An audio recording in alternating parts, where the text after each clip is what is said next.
할렐루야. 하나님께 겸손한 마음으로 나가는 우리의 삶 위에 하나님께서 크신 은혜를 주실 줄 믿습니다. 말씀 나누기 전에 한 가지 광고 말씀은 이제 23년도 우리 평촌교회 성도님들 저희가 함께 말씀 묵상을 매일 하며 나가기로 결단했습니다. 그래서 제가 우리 교회 홈페이지에, 우리 평촌교회 홈페이지에 제가 말씀 묵상을 올리고 있습니다. 그래서 우리 성도님들 묵상하실 때 참고만 하셔서 묵상에 조금 도움이 되시기를 바랍니다. 이 시간 하나님의 약속을 기다립니다 라는 제목으로 하나님 말씀 함께 나누도록 하겠습니다. 여러분, 우리는 삶을 살아가면서 누군가와 약속을 합니다. 약속을 주기도 하고 약속을 받기도 하죠. 이 약속을 지켜나가는 것이 쉬운 일은 아닙니다. 그래서 약속을 끝까지 잘 지켜나간다는 것이 우리의 삶에 참 중요하죠. 약속을 끝까지 어떤 일이 있어도 잘 지켜냈다라는 이야기를 듣게 되면 그래서 감동이 됩니다. 미국 대통령 에이브람 링컨의 일화 가운데 그런 일화가 있죠. 이 링컨이 어머니와의 이 약속 때문에 평생 술과 담배를 입에 대지 않았다, 끝까지 지켰다, 그런 이야기를 들으면 참 감동이 됩니다. 약속에 대한 재미있는 이야기도 있는데요. 할아버지 두 분이 계셨습니다. 이 할아버지 두 분이 야구를 참 좋아하셨어요. 이 두 분에게 궁금증이 생긴 겁니다. 우리가 야구가 이렇게 좋은데 천국에 가도 야구가 있을까? 이게 궁금하신 거예요. 그래서 두 분이 서로 약속하셨습니다. 누가 먼저든지 천국에 가게 되면 꼭 확인하고 알려주기로 약속한 겁니다. 할아버지 한 분께서 먼저 천국에 가셨어요. 며칠 뒤에 아직 천국에 가지 않으신 할아버지의 꿈에 나타나신 겁니다. 이보게, 자네에게 내가 천국에서 두 가지 소식 갖고 왔네. 자네 정말 약속을 지켰구만. 어떤 소식인가? 첫 번째 기쁜 소식이야. 천국에도 야구가 있다니. 그거 정말 잘 됐네. 두 번째 소식은 다음 주에 자네가 선발 투수야. 여러분, 유머입니다. 약속을 끝까지 지키셨어요. 여러분, 성경에 보면 예수님께서 제자들에게 약속을 하시는 내용이 나옵니다. 예수님께서 어떤 약속 하셨는가? 우리 마태복음 16장 21절 말씀 같이 한번 읽어보겠습니다. 시작. 이때로부터 예수 그리스도께서 자기가 예루살렘에 올라가 장로들과 대제사장들과 서기관들에게 많은 고난을 받고 죽임을 당하고 제3일에 살아나야 할 것을 제자들에게 비로소 나타내시니. 예수님께서 제자들에게 어떤 말씀을 주셨습니까? 예수님께서 고난을 받고 죽임을 당하신다라고 말씀해 주신 거예요. 그리고 3일 뒤에 다시 살아날 것이다라는 이 약속을 예수님께서 제자들에게 주셨습니다. 여러분, 이 약속을 할 사람이 어디에 있을까요? 이런 약속하기 쉽지 않습니다. 고난을 받고 죽었다가 3일 뒤에 다시 살아날 것이다. 쉽지 않은 약속입니다. 그런데 예수님께서는 이 약속을 제자들에게 주셨고 예수님께서는 이 약속을 지키셨습니다. 여러분, 우리 예수님은 하신 말씀, 하신 약속을 반드시 지키시는 능력의 하나님이신 줄 믿습니다. 자, 이 약속을 제자들에게 주셨고 또 오늘 사도행전 1장 말씀에도 보니까 예수님께서 다시 약속을 주시는 내용이 나옵니다. 자, 오늘 사도행전 1장 4절 말씀 우리 같이 한번 읽어보도록 하겠습니다. 시작.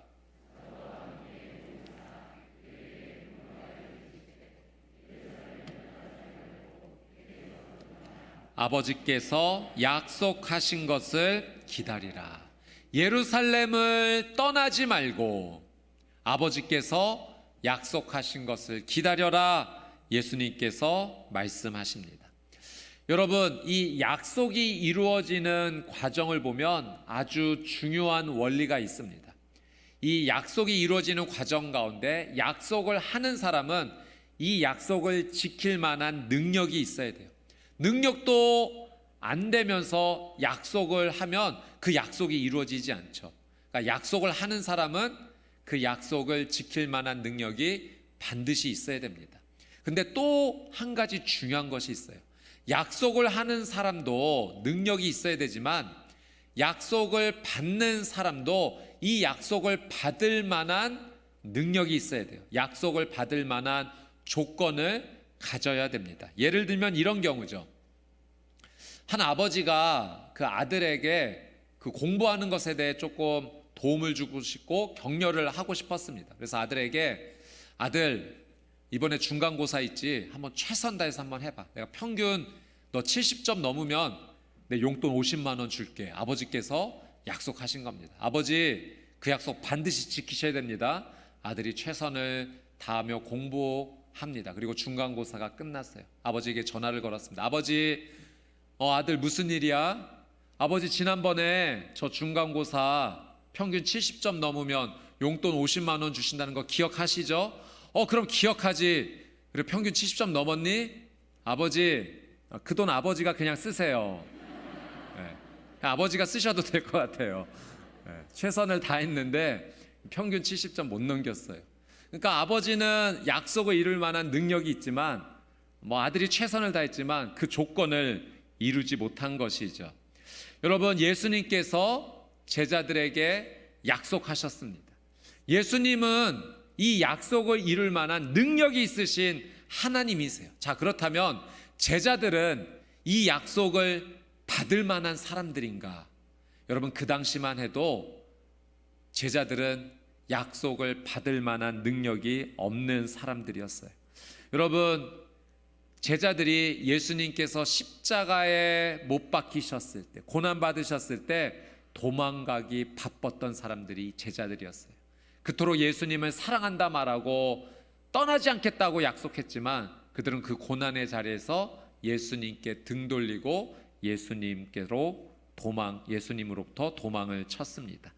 그들은 배반하는 것이 더 익숙하던 사람들이었어요.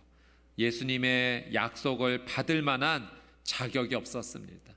수제자 베드로도 어린 소녀 앞에서 예수님을 알지 못한다라고 3번이나 부인하며 저주했던 일도 있었습니다.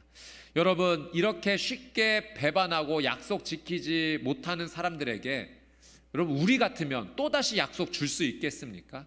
이전에 약속을 받지 못한 경험이 있잖아요. 배반했던 경험이 있잖아요. 그 사람에게 다시 약속을 한다는 것은 쉬운 일이 아닙니다. 그런데 오늘 말씀을 보니 예수님은 제자들에게 한 번 더 기회를 주시는 거예요.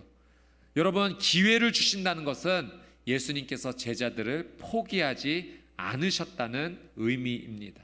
첫 번째 약속 잘 이루지 못했지만 이 두 번째 약속은 반드시 받아 그들을 신뢰해 주시는 거죠. 예루살렘을 떠나지 말라. 그리고 하나님 아버지께서 약속하신 그 선물을 받으라라고 말씀하십니다. 여러분, 예수님의 이 말씀이 우리에게 은혜가 되는 이유는 사실은 우리도 제자들과 비슷하기 때문에 그렇습니다. 하나님께서 우리에게 약속을 주시는데 우리가 그 약속을 끝까지 붙잡지 못하고 인내하지 못하고 하나님을 믿지 못하고 그 말씀에서 약속에서 벗어났던 적이 한두 번이 아니에요. 여러분, 어쩌면 우리는 하나님의 약속에 배반하는 것이, 도망치는 것이 더 익숙한 사람들입니다. 그럼에도 불구하고 오늘 하나님께서 이 말씀을 우리에게 다시 주시는 이유는 예수님께서 제자들을 포기하지 않으시고 끝까지 신뢰하시는 것처럼 하나님께서 우리를 포기하지 않으시고 우리에게 다시 기회를 주시는 줄 믿습니다. 여러분, 그러니 우리가 먼저 내 자신에 대해서 포기해서는 안 돼요. 여러분, 우리 하나님은 나를 아직 포기하지 않으셨어요. 끝까지 나를 신뢰하십니다. 하나님께서 나를 포기하지 않으시니 하나님이 포기하지 않으신데 내가 나를 먼저 포기한다?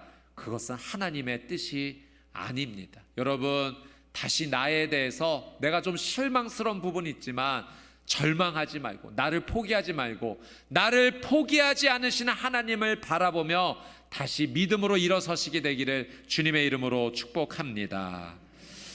여러분, 우리는 약속을 받을 만한 자격이 없음에도 불구하고 하나님께서 우리를 붙잡아 주세요. 붙잡아 주시는 이유는 우리를 사랑하시기 때문에 그렇습니다.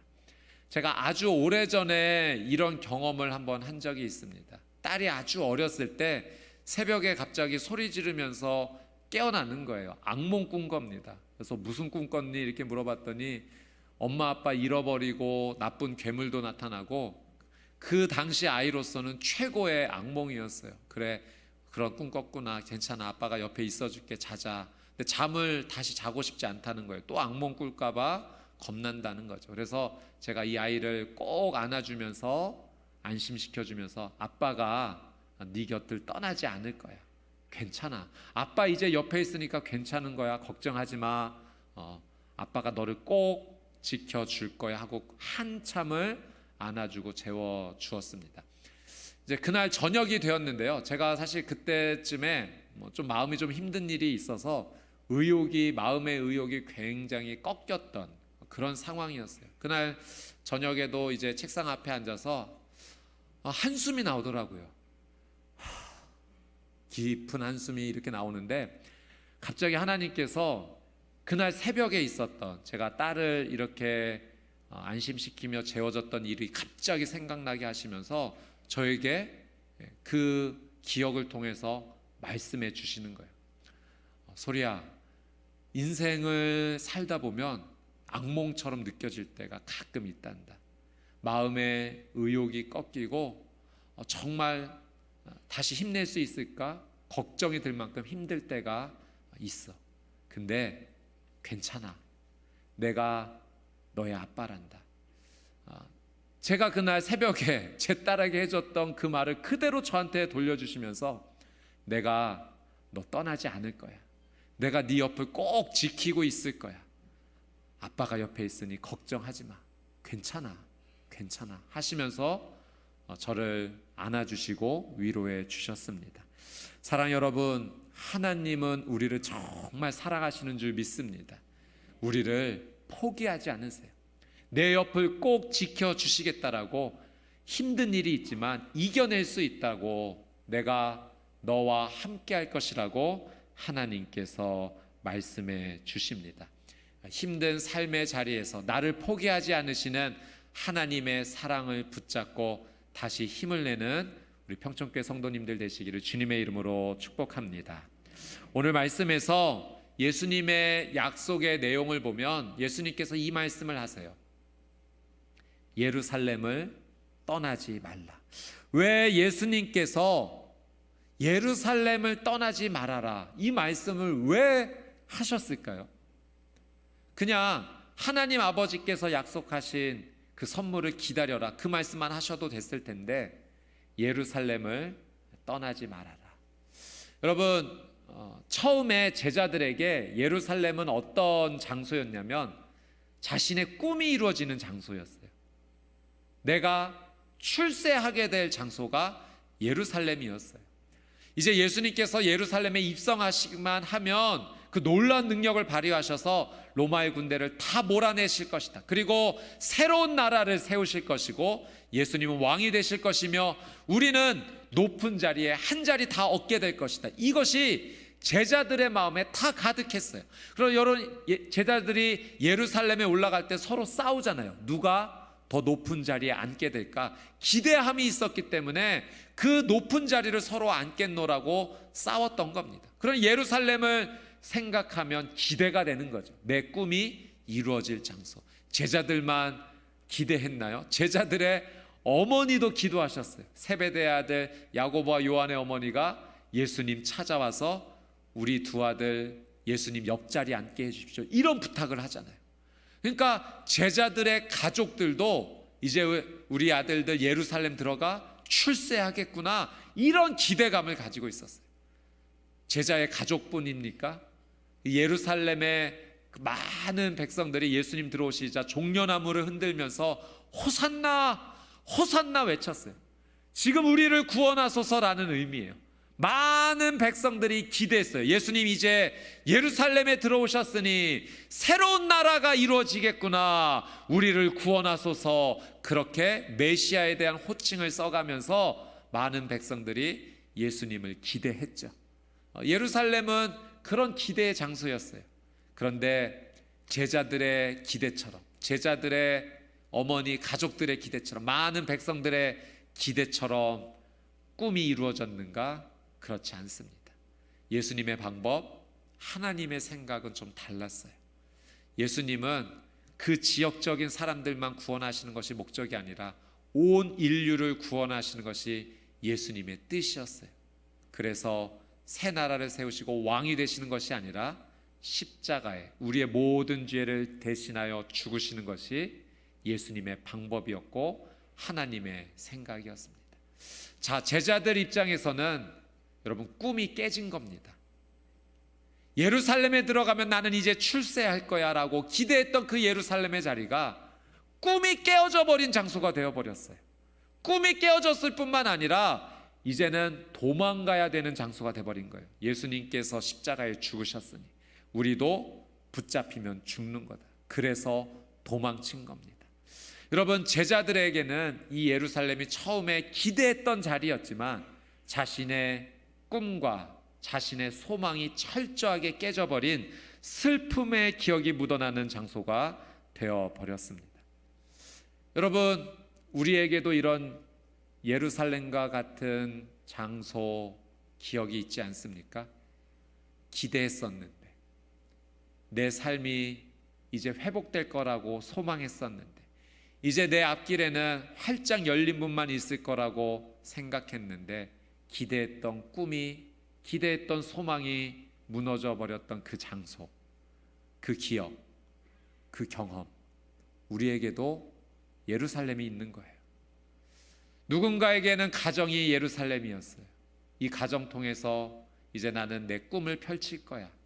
그런데 그 꿈이 가정에서 무너져 버린 거죠. 누군가에게는 직장이, 누군가에는 사람과의 관계가 꿈과 소망이 있는 자리였어요. 그런데 그 자리에서 무너져 내린 겁니다. 또 어떤 분에게는 교회 공동체가 그럴 수 있어요. 내가 이 교회 공동체에 와서 내 꿈을 펼치고 싶었는데 여러 가지 어려움으로 인해서 꿈이 깨어져 버린, 기대가 무너진 장소가 될 수도 있습니다. 내 연약한 육신의 질병으로 인해서, 내 삶의 비전이 이루어지지 않는 부분으로 인해서 우리에게는 모두 아픈, 깨어진 그 기억, 그 장소가 있는 것이죠. 도망가고 싶습니다. 벗어나고 싶어요. 다시는 그 이름조차도 내 입술에 올리고 싶지 않고 생각하기도 싫습니다. 그런데 오늘 예수님께서 우리에게 도망가고 싶고 벗어나고 싶고 이제는 생각하기도 싫은 그 자리를 떠나지 말라라고 말씀하시는 거예요. 예루살렘을 떠나지 말아라. 왜 예수님께서 그 아픔의 자리, 그 슬픔의 자리를 떠나지 말라 하실까요? 여러분, 그것은 그 아픔의 자리에 우리가 더 계속해서 고통받기를 원하시는 뜻이 아니라 그 아픔의 자리를 회복시켜 주시겠다라는, 그 아픔을 딛고 일어나 다시 소망을 노래하는 인생이 되게 해주겠다라고 예수님께서 예루살렘을 떠나지 말라라고 말씀하시는 겁니다. 그리고 그 자리에 우리에게 주실 선물이 있다는 거예요. 오늘 본문의 5절 말씀 같이 한번 읽어보도록 하겠습니다. 시작.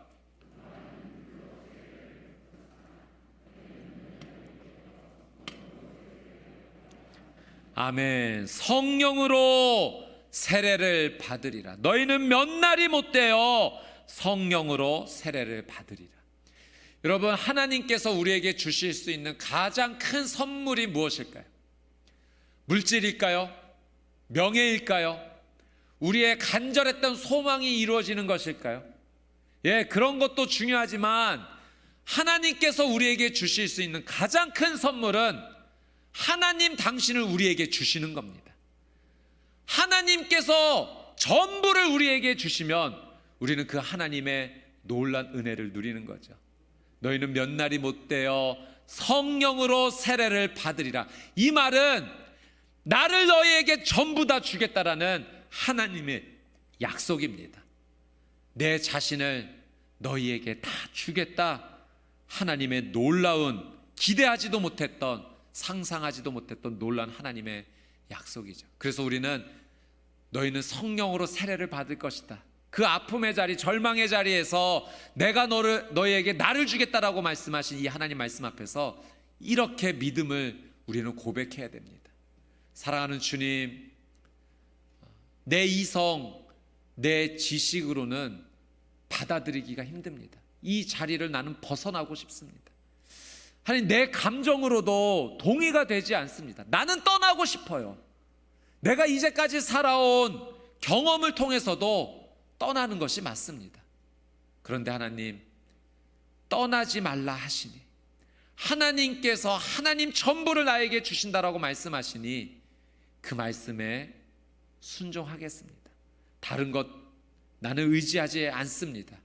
하나님의 이 약속을 믿음으로 붙잡으니 하나님, 제게 하나님 전부를 다 주십시오. 성령으로 세례를 베풀어 주십시오. 우리는 이 믿음의 고백을 주께 올려드려야 됩니다. 여러분, 제자들이 예수님의 이 약속을 이제는 믿음으로 붙잡았어요. 그래서 그 예루살렘을 떠나지 않고 기다리기 시작합니다. 자, 제자들의 기다림은요, 막연한 기다림이 아니었어요. 그냥 우두커니 가만히 서 있는 그런 수동적인 기다림이 아니었어요. 예수님의 약속을 받은 제자들은 변화되기 시작했어요. 그들의 기다림은 적극적인 기다림이었습니다. 사도행전 1장 14절 말씀 같이 한번 읽습니다. 시작. 여자들과 예수의 어머니 마리아와 예수의 아우들과 더불어 마음을 같이하여 오로지 기도에 힘쓰더라. 아멘. 오로지 기도에 힘쓰더라. 제자들의 기다림의 선택은 기도였어요. 하나님의 선물을 기다리면서 그들은 기도라는 믿음의 방법을 선택해서 하나님의 약속을 기다렸습니다. 사랑 여러분, 우리도 하나님의 선물을 기도로 기다려야 되는 줄 믿습니다. 우리가 하나님의 놀란 은혜 앞에서 그 은혜를 사모하는 믿음의 선택은 기도여야 돼요. 여러분, 그래서 올 한 해 23년도는 우리가 성령님의 이 놀란 은혜를 사모하면서 우리의 삶이 무엇으로 채워져야 되는가? 기도로 채워져야 되는 줄 믿습니다.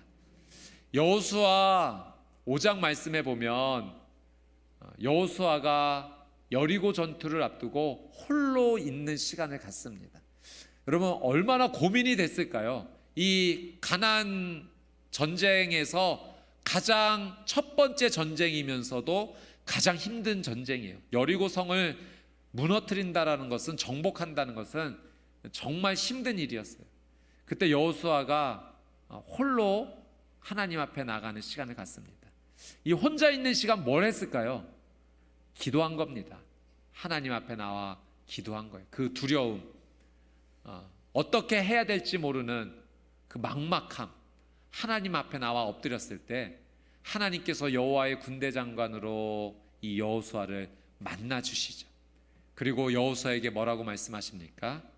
지금 내 발에서 신을 벗어라. 네가 서 있는 땅은 거룩한 땅이다. 내 발에서 신을 벗어라. 여러분, 하나님 앞에서 신을 벗는다라는 것은 오직 하나님 한 분께만 순종하겠습니다라는 그 믿음의 고백이 있는 거예요. 너는 나만 의지하라는 하나님의 메시지입니다. 지금 네가 의지하고 있는 그 모든 것들을 다 벗어 던지라는 거예요. 여러분, 우리는 기도를 통하여 하나님 앞에 나아가 우리가 신고 있는 신발을 다 벗어 던져야 됩니다. 내가 세상을 의지했던 것, 사람을 의지했던 것, 물질과 명예를 의지했던 것, 권력을 의지했던 것, 여러분, 그 모든 것이 다 쓸모없다는 것이 아니라 우선순위의 문제입니다. 여러분, 그것들이 하나님보다 앞설 수 없어요. 오직 하나님을 의지하는 것이 내 삶의 첫 번째가 되어야 될 줄 믿습니다. 우리도 그래서 이 기도의 시간을 통하여 하나님 앞에 우리의 신발을 다 벗어 던져야 돼요. 하나님보다 더 의지했던 것 다 벗어 던지고 나는 이제 하나님만 의지합니다. 내 삶은 하나님께 달려 있습니다. 하나님만이 나를 회복시켜 주실 수 있고, 하나님만이 나를 일으켜 주실 수 있고, 하나님만이 나에게 길을 열어주시며 이 닫힌 문 열어주실 수 있습니다. 여호수아가 하나님 앞에 신발을 벗어 던지고 주님 앞에 엎드렸을 때, 여러분, 여리고성이 어떻게 무너졌습니까? 사람의 방법으로 무너진 것이 아니라 하나님의 방법으로 무너진 줄 믿습니다. 그저 성을 돌기만 했어요. 순종하여 돌기만 했는데 마지막 날 7바퀴 돌고 소리를 질렀을 때 하나님께서 무너뜨려 주셨습니다. 여러분, 하나님께서 우리와 함께 해주신다라고 약속하십니다. 그리고 함께 해주는 우리에게 하나님의 능력 주신다라고 말씀하세요.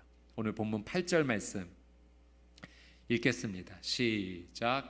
오직 성령이 너희에게 임하시면 너희가 권능을 받고 예루살렘과 온 유대와 사마리아와 땅끝까지 이르러 내 증인이 되리라 하시니라. 성령이 너희에게 임하시면 너희가 권능을 받고 내 증인이 되리라. 내가 너와 함께 해주며 내 능력을 너에게 주겠다. 너는 내 증인이 될 것이다. 우리 평촌교회 성도님들을 올 한 해 하나님의 능력의 증인이 될 줄 믿습니다. 여러분, 내 삶을 통해서 하나님께서 역사해 주시는 거예요. 내 능력이 아니라 하나님께서 부어주시는 은혜로 말미암아. 여러분, 올 한 해 여러분이 어떤 고백 제일 많이 하실 줄 아십니까? 아마 이 고백 제일 많이 하실 거예요. 하나님께서 하셨어. 하나님께서 도와주셨어. 이 일은 하나님 하신 거예요. 여러분, 진심의 고백입니다. 내 힘과 능력으로는 할 수 없었던 이 일들이 하나님 앞에 나와 세상을 의지했던 거 다 벗어던지고 주님 앞에 기도하며 엎드리며 나갔을 때, 주님, 저는 주님만 있으면 됩니다. 예루살렘 떠나지 않겠습니다. 하나님 아버지께서 약속하신 성령을 기다립니다. 저와 함께 동행해 주십시오. 여러분, 그 삶이 우리의 삶 가운데 이루어질 때 하나님께서 하셨어. 우리는 이 고백을 주께 올려드리며 나갈 것입니다. 여러분, 23년도 우리 평촌교회 영적 방향은 성령 안에서 영과 진리로 하나님을 예배하는 겁니다. 우리가 하나님 앞에 예배하기 위해서 우리에게 가장 필요한 은혜가 무엇인가? 성령 안에서입니다. 오늘 하나님께서 내가 너에게 성령의 세례를 선물로 줄 것이다. 예루살렘을 떠나지 말아라. 사랑하는 여러분, 힘들고 어렵게 여겨졌던 그 자리 떠나지 마시고 오히려 믿음으로 하나님 앞에 나가시게 되기를 주님의 이름으로 축복합니다. 여러분, 무엇보다도 하나님 앞에 가까이 나올 수 있는 예배 자리를 마음껏 사랑하십시오. 여러분, 예배 자리에서 놀라운 하나님의 은혜를 누리게 될 것입니다. 하나님 주시는 놀라운 능력을 덧입어서 하나님의 은혜로 삶에서 믿음의 승리를 누리는 귀한 삶이 되시기를 주님의 이름으로 축복합니다.